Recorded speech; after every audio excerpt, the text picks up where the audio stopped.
রাজ্য জুড়ে আলু ব্যবসায়ী সমিতির অনির্দিষ্টকালের জন্য ধর্মঘটের ডাক। আর এরই প্রভাব পড়ল নদিয়ার শান্তিপুর সহ নদিয়ার বিভিন্ন প্রান্তের যে সমস্ত বাজারগুলি রয়েছে সেখানেই। প্রতিদিনই সেই বাজারগুলিতে লরি লরি আলু আসতো, কিন্তু হঠাৎই আলু ব্যবসায়ী সমিতির এই হঠাৎ সিদ্ধান্তে এখন মুখ থুবড়ে পড়েছে বাজারগুলি। খুচরো আলু ব্যবসায়ীরা জানাচ্ছেন, এখন থেকে যেভাবে আলু ঢোকা বন্ধ হয়েছে তাতে করে 2-1 দিনের মধ্যে আরও দাম বাড়বে আলুর, আর সমস্যার সম্মুখীন হতে হবে শ্রমজীবী মানুষ থেকে শুরু করে মধ্যবিত্তদের। ছোট বড় আলু ব্যবসায়ীরা সাফ জানিয়েছেন এই ধর্মঘট অবিলম্বে তুলে নেওয়া উচিত, না হলে যেমন বিপদে পড়বে সাধারণ মানুষ, তেমনি ব্যাপক ব্যবসার ক্ষতি হবে তাদের। এখন দেখার আলু ব্যবসায়ী সমিতির এই অনির্দিষ্টকালের ধর্মঘট কতদিনের জন্য বহাল থাকে, নাকি সরকারের পক্ষ থেকে নেওয়া হবে কোনো ব্যবস্থা। আলু ধর্মঘট কি বলবেন আপনারা? আমার প্রথম বক্তব্য হচ্ছে, সরকার যদি এই ধর্মঘট না তুলে নেয়, এই জন্য সমস্যার সমাধান না করে, তাহলে পরে আমাদের বাজারে কাঁচামাল আসবে না, আলু আসবে না। আমরা কি বেচবো? আমরা খাবো কি না বেচতে পারলে? বাজারে যদি আলু না আসে হাহাকার সৃষ্টি হয়ে যাবে। তো 2 দিন পর আলু পাবে না, যার স্টক আছে 1 দিন 2 দিন চলবে, তারপরে কি বেচবো আমরা? কতটা স্টক আছে আপনাদের?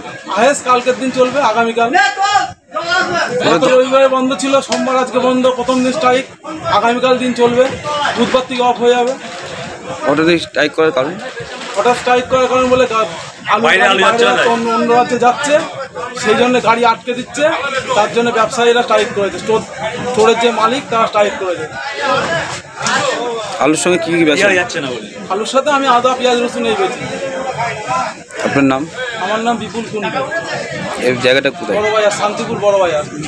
স্ট্রাইক, আপনি একজন আলু ব্যবসায়ী, কি বলবেন? কি বলবো, আমাদের তো মাথায় চিন্তা লেগে যাচ্ছে কবে স্ট্রাইক খুলবে, কবে স্ট্রাইক এরা করবে, মুখ্যমন্ত্রী কবে করবে। সেই জন্য তো আমাদের চিন্তায়, আমরা যা আছে একদিনের মতো স্টক আছে আমাদের কাছে। 7-8টা আলু আছে, 7-8 বস্তা আলু আছে। এই ফুরালে যে কী বেচবো কী খাবো সেটা চিন্তা লেগে যাচ্ছে। প্রতিদিন ক বস্তা আলু বেচেন আপনারা? আমরা দৈনিক 5 বস্তা বেচি, 5-6 বস্তা।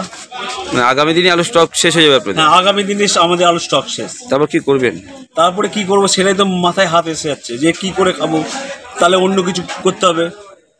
আলু স্ট্রাইক করবে, আলু কি বিক্রি কি বেড়ে গেছে কিছুটা? না, কিছু বাড়েনি, কিছু বাড়েনি, মানে আরো কমে গেছে। বাজার বিশাল খারাপ, যেমন বাজার তেমনই আছে, কিন্তু বাজার আরো খারাপ, আগের থেকে বেশি খারাপ। কোনো উগ্রতা নেই, কোনো মানে যে লোকে যে স্টক করে বাড়িতে ওইসব কিছু নেই, ওইসব নেই। লোকে 500-1 কিলো এরকমই কিনছে, বাজার হয়।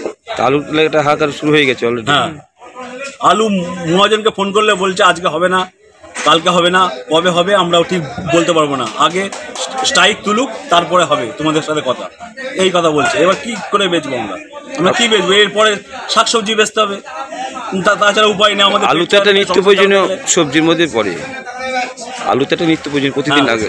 আলু ছাড়া কোনো না, আলু চাল লাগবে সে আলুতে। তাহলে এখন আপনার নাম? আমার নাম মানিক সাহা। জায়গার নাম হচ্ছে শান্তিপুর বড় বাজার। আপনি আলু ব্যবসায়ী? আলু ব্যবসায়ী। নদিয়া থেকে মলয়দের রিপোর্ট, টাইমস প্রতিদিন। This channel does not promote any violent, harmful or illegal activities. All content provided by this channel is meant for an educational purpose only.